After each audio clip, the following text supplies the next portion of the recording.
It is Levack Goz here on 104.5 The Team, and joining us now in studio, it's become like a Friday summer tradition from WGNA. Brian Cody joins us in studio. Brian, good afternoon, man. Thanks for hanging around with us a little bit. I'll never turn this down. It's one of my favorite things to do, and my friends get the biggest kick out of this. I've been on the radio a quarter century, but it doesn't make a difference. It's like if you're on ESPN doing sports talk, it's like, oh, I heard you on the radio. On your side of it, too, at least they know what time your show's on in the morning, right, on GNA. There are people, I swear to you, and I told this story yesterday, we are on the air at 3 o'clock yesterday. I turned my phone to closer. Levack is calling me. Yeah. He's trying to FaceTime me during the show. Now, I'll talk to him about it next week. I think it might have been an accidental butt dial. How rude. Right. Are you still getting text, tweets, whatever from people? Tweets is different, but people in your own family being like, hey, what are you doing right now? Every once in a while, my friends will, like, there's like 10 or 12 of them. A lot of them are like state workers and, office jobs. And like, so they don't work at all then. I can make fun of that because both my parents were state workers. You can make an argument they don't, because like I'll be behind on checking my phone, and they have sent 45 to 40, like 50 different text messages on this chain, and I'm like, does anybody do anything? And I feel happy that I'm included, but at the same time, I'm afraid to look at my phone sometimes and see what I've missed, and I got to scroll back. And so I think they know when I work. I just don't think they care. They don't. They absolutely don't. That's what I'm trying to get at. There's no doubt about it. The worst part about it, and you know this too, in the mass text, I'm now in 2 mass texts. One with my idiot friends, and they clearly don't care. And now recently when I've been married, I've somehow been lumped into the 4-sister, 1-brother, mom mass text. But they're the worst because they'll drop like emoji face, and that's the whole text. Right. Tongue sticking out. And I don't know if people know this, I can't turn my phone on silent. Like, so it'll be like a little small beep will start going off. You mean your phone is incapable of doing that? It's like down to that like last little thing. So slowly, sometimes in the back, you'll hear it going off. What phone do you have? All you need to do, like, you're probably 4 years overdue for an upgrade. It's probably cheaper to get a newer phone. If I knew that, I would have maybe gotten you a wedding gift, for God's sake. Look at this. I don't know if they're doing this as a joke. Someone's calling me during the interview. Look at this. It's amazing. During the interview. They Nobody work cares. here, that person. Let's get into LeBron James. You haven't had a chance to talk about LeBron James. What do you make of the move for him signing the Lakers? When you were out last week and I was talking to Levack a little bit about it, I thought we all kind of came to the consensus that he definitely wasn't going to be staying in Cleveland, and that it seemed like Los Angeles was just a foregone conclusion. And the amount of hate from people who called into your show, they're calling him, they thought it was a cowardly move and he's never going to establish his own identity and this destroys his legacy and all these things. And I'm like, what are you looking at the same player? Like, forget about the fact that he's going to Los Angeles. He's still the world's best basketball player, giving them an opportunity when they won 35 games last year. They become, and I don't care what anybody says, they become a top 4 team in the Western Conference. And the thing is, he's at the point now in his career where, like, he's accomplished everything. We feel like he's obsessed with his legacy to a point where he's worried about what everybody thinks. I think that's part of the perception, but I don't think that's the reality. LeBron is at that mogul stage, right? He wants Hollywood, he wants film, he wants to be in Los Angeles and all these things, and he achieved all that. Why anybody could be mad at a man making a smart business decision, get out of a situation that was clearly going in the wrong direction, and kind of reinvent himself in a fresh new city that affords him more opportunities. Why could anybody be upset with that? Well, I completely agree with you when it comes to going to Los Angeles, not only for basketball, but for future endeavors for LeBron James. But now we're hearing talks that maybe Kawhi Leonard doesn't want to go to the Lakers. He wants to kind of be the man wherever he goes, and instead of just being second fiddle to LeBron. Do you think that a lot of players now don't want to play with LeBron James? Why would you not want to play with the world's best basketball player who averages 10 assists a game? He's obsessed with sharing the basketball. Yeah, he is a little dramatic, and he's, and he's probably, he may not do it to the public, but he demands a lot and he'll call you out, but the expectation should be that way. And a guy like Kawhi Leonard, who played under Popovich, like, you would think that he would understand that. Like, because that seems like that's the kind of coach Pop is. He does things the right way and play basketball the right way and wants to win. I think Kawhi's a perfect fit with LeBron. I don't know if you guys have read the stories today that there was actually the bad blood between the Spurs and Leonard. They actually tried to hide him in New York. The Spurs went to go visit him when he was rehabbing, and they sequestered him in another room so the Spurs couldn't find him.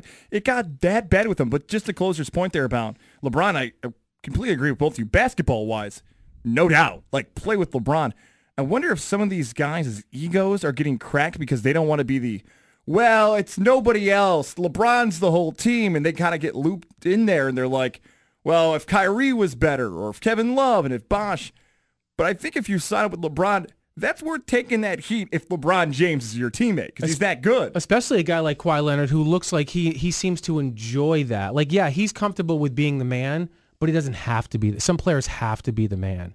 But I will say this, and you guys are much more immersed in it than I am, but the whole Kawhi Leonard thing is really weird. Like, what really happened in San Antonio with his relationship with Pop that just went from, we have a legitimate chance with one of the world's best players to compete for a title, or at least a conference title every year, to just being so soured and severed that he may not, like, he would never want to step court with that team again. What happened? You and I brought this up on Monday, right? Right? Like, what in the world happened there? Yeah, I mean, there was talks because of the fact that Kawhi was injured, and then the team was kind of pressuring him to come back, and he kept saying, well, no, I'm not ready to come back. And it was towards the end of the season because they could have made a playoff push to get a better seed.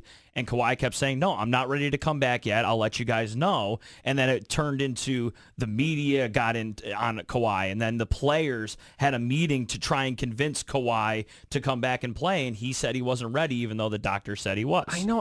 But that like on the surface, that's what they're telling us. But don't you feel like in order for a guy like, and one of the world's best players, like still hadn't even entered his prime yet. I mean, he's only like 25, right? He's still really, really young. For a coach to allow and a franchise to allow that elite of a player to just want to leave, like what else did they do to this guy to sour? And the thing about Kawhi is he'll never say. Right. So there's like, it's constantly hanging in the balance. Was he injured? Was he upset about something? Did one of his teammates wrong him? Like, I know a couple of his teammates, I think Ginobili and Parker said some things publicly, maybe at the urging of Popovich or whatever, but there's still something about that story that just doesn't seem right because it's really unusual. You almost never see a situation like that happen. No doubt about it. Brian Cody of Brian and Chrissy in the Mornings over on our sister station, WGNA. And Brian, I know a lot have been talked about in the NBA, not only with Kawhi possibly moving to the Lakers, but then, of course, DeMarcus Cousins takes a veteran minimum contract pretty much to go and join Golden State. 2 shiny nickels and a bag of hot fries, and that's pretty much what it amounted to. And here's a guy who, and it's such a great situation for Boogie, like he wanted to play there. Like there's no pressure. Almost any other franchise that he went to, he'd have to come in and pretty much be the savior. Or maybe there's 5 or 6 teams in the league where he wasn't have to do that. This gives him the highest upside, the least amount of pressure. You could potentially win a championship. You could play 18 minutes a night to get yourself back up and running. And then when it's all said and done, you're going to be on the court with 4 other potential Hall of Famers, making in essence another dream team with a championship opportunity, and then a chance to go for, I don't know, a max deal or a huge deal, in a year from now. Yeah, 1-year deal. And first off, when I first saw this, I was so mad. I'm like, you kidding me? This seems like a plethora of riches going to Golden State. But then him coming out and saying no one else would offer him a contract, and I'm sure that's somewhat true because I'm sure New Orleans would say, hey, we'll give you something to come back.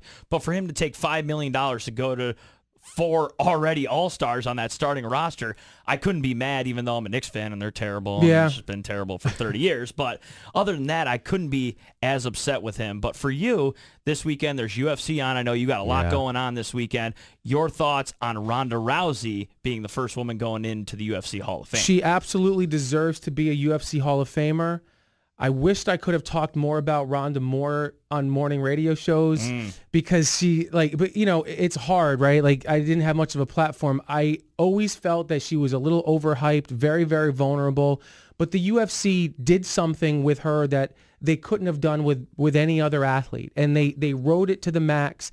As the public, we were led to believe that she's, the greatest thing ever. She lived up to that hype for a couple of years. But then people who watched her style and saw the way the UFC was evolving in terms of being a lot more striking, yet to be a more well-rounded performer, you would see her vulnerability. You knew it was just a matter of time. And it's the same thing with Tyson. Once somebody knocked Tyson in the face and bullied the bully, which is what Holly Holm did with Ronda Rousey, they were broken. You never like to see somebody fall all the way down like that. But I always thought Ronda's arrogance, I thought she was cocky, I thought she was a poor poor sportswoman in and out of the ring. Yep. You know, flipping off her opponents after she ripped their arm off and tried to shove it up their rear end.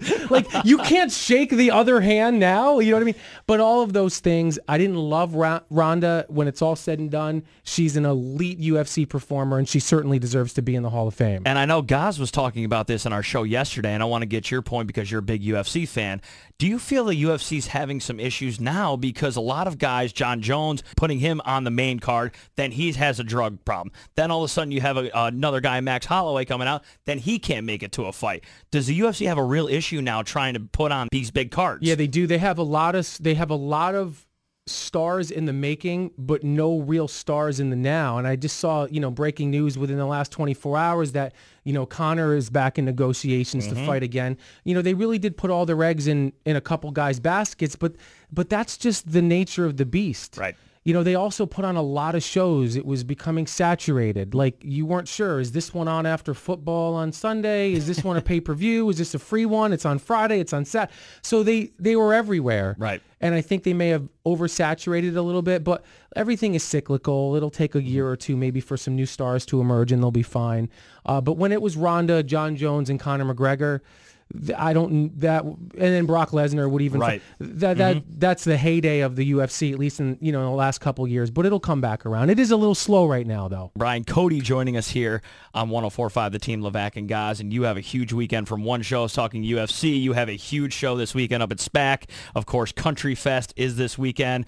Got Rascal Flatts joining you as the main headliner. Looking forward to tomorrow, huh? It's going to be awesome, man. Perfect weather up at SPAC, and thank you for the opportunity to talk it up a little bit too, because I know a lot of people are thinking, well, let me see what the weather is. Like, we've known now the weather is going to be perfect, and for $28, you're going to see 7 acts. It truly is a all-day festival with music starting after 3:30, going right up until 11 o'clock at night. Oh, wow. It's tremendous value. Of course, Rascal Flatts is our headliner, but the co-headliner is Dan and Shay. Right. And they've got a song right now, the #1 song in country music with Tequila, and they're really on the verge to like a year or two away from headlining their own show. So you're seeing them. Carly Pierce is big, Maddie and Tay. There's a bunch of artists. It's just going to be an awesome day up at SPAC, expecting a really big crowd. Yeah, and perfect weather for you to go up there to SPAC. You mentioned right around 3:30 starting, get there early, enjoy the party, and then 7 great acts to join Country Fest. And of course, say hi to Brian and Chrissy and Jess hanging out at Country Fest. Brian, thanks for taking the time, man. Hey, man, my pleasure. Anytime for you guys.